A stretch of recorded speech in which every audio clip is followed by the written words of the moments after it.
My name is Davi Barker, and I live in the San Francisco Bay Area with my wife and my cat. I've been a full-time agorist for about 9 months, which means that I left the 9-to-5 W-2 world and have been finding ways to make a living in activism and outreach in the liberty movement.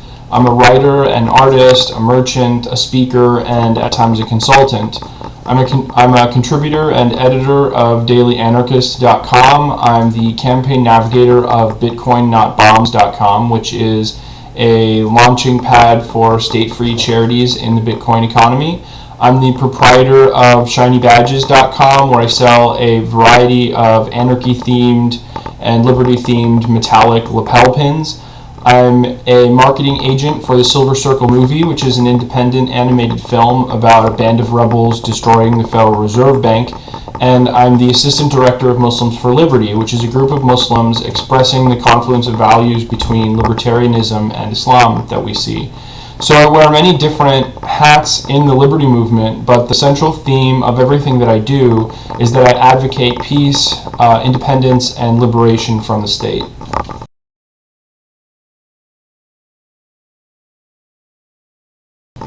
In grade school, anarchy was really the first political label that resonated with me, but this upset a lot of people around me, and anarchy was eventually sort of bullied and indoctrinated out of me.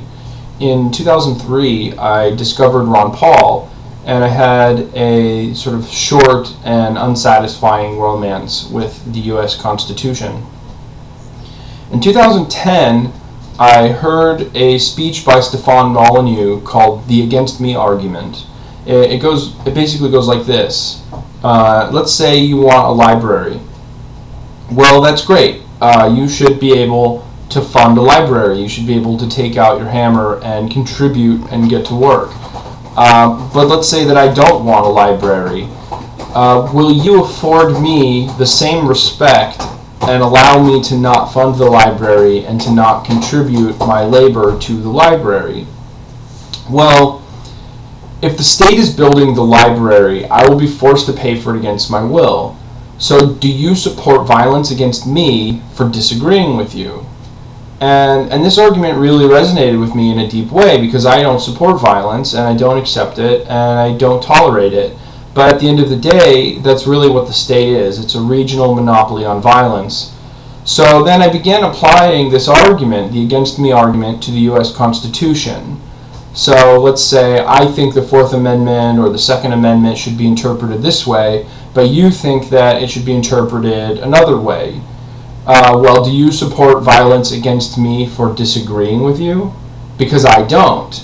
And then suddenly the Constitution itself, it just lost its enforcement mechanism, and it just sort of like came apart in my mind into these sorts of like shreds of meaningless phrases. And once I understood that the very definition of a state is a monopoly on violence, becoming an anarchist was as easy as rejecting violence.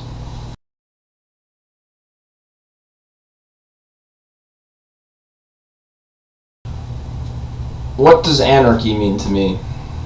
I still have kind of a love-hate relationship with the word anarchy, because it's such a maligned term in most people's minds, and even anarchists from different camps can't really seem to agree what it means. So if you drop the A word on people, you immediately have this sort of uphill battle of defining your terms, while at the same time they're trying to figure out if you're threatening to like break their windows or bomb a government building.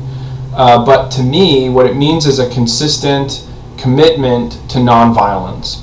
Gandhi famously said that the state is a soulless machine, and it can never be weaned from the violence to which it owes its existence. So I'm against the state, and that makes me an anarchist.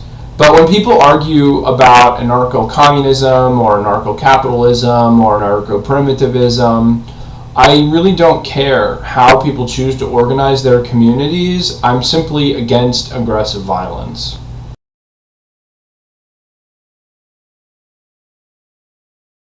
One of the first ways that my life had to change was that I stopped voting. This upsets a lot of people who act like it's some sort of a religious duty to participate and vote. And they tell me that if I don't vote, then I'm not doing anything.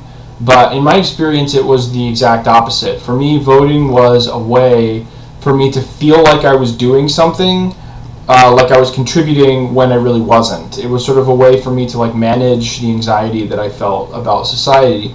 When I made the conscious decision to stop voting, I was suddenly struck by this wave of obligation to actually start doing something, to get active, to find new strategies, to find something that would work and make a real difference. For me, taking back my life and not wasting it watching debates or going to rallies or reading the bills, it freed the time that I needed to take more direct action. And I honestly don't care. I don't care about the outcome of elections anymore because I'm not invested in it. If an election happens and good things happen, then that's good because good things happen. But if an election happens and bad things happen, I think that that's still good because it means that more people will wake up. It means that more people will lose faith in this democratic process, and more people will take personal responsibility for their lives and the well-being of their community.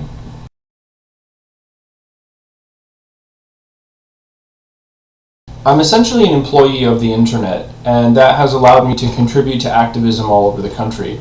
I have a home office where I do most of my writing and my graphic design. I use Skype and conference calls to participate in strategy meetings with other activists and clients.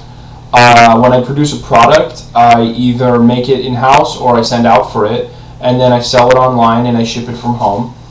And so I'm able to kind of customize my workspace and optimize it for my own habits, which has made me more productive than when I worked in an outside office.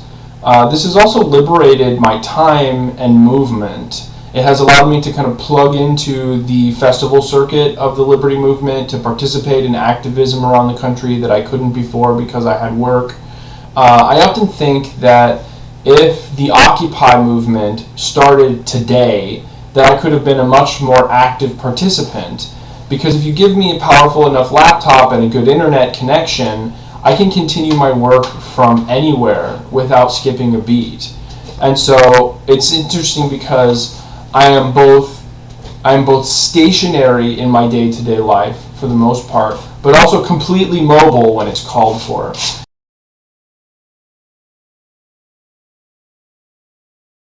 Even if you just look at the activists that I interact with on a daily basis, you'll still see a sort of representative sampling from all over the country. For example, Drew Phillips in Arizona, I work with on Bitcoin Not Bombs, which, as I said, is a launching pad for state-free charities. And so we'll often get on a conference call or a Skype call and discuss the most recent campaign. Teresa and Stephanie from Free Aid in New Hampshire, that's fr33aid.com, is a voluntary medical organization that is one of the state-free charities that we work with on a regular basis. Will Cooley from Muslims for Liberty lives in Tennessee, and I do a lot of sort of writing for him or graphics for him, and we also sort of brainstorm whatever the sort of next campaign for that organization is going to be. And Megan Duffield from the Silver Circle movie lives in Massachusetts, and we sort of regularly collaborate on conference calls and things to sort of keep the blog up to date, to decide how we're going to market the DVD, and sort of put together the marketing for the movie. So in a real sense, the people I interact with on a daily basis are all over the country.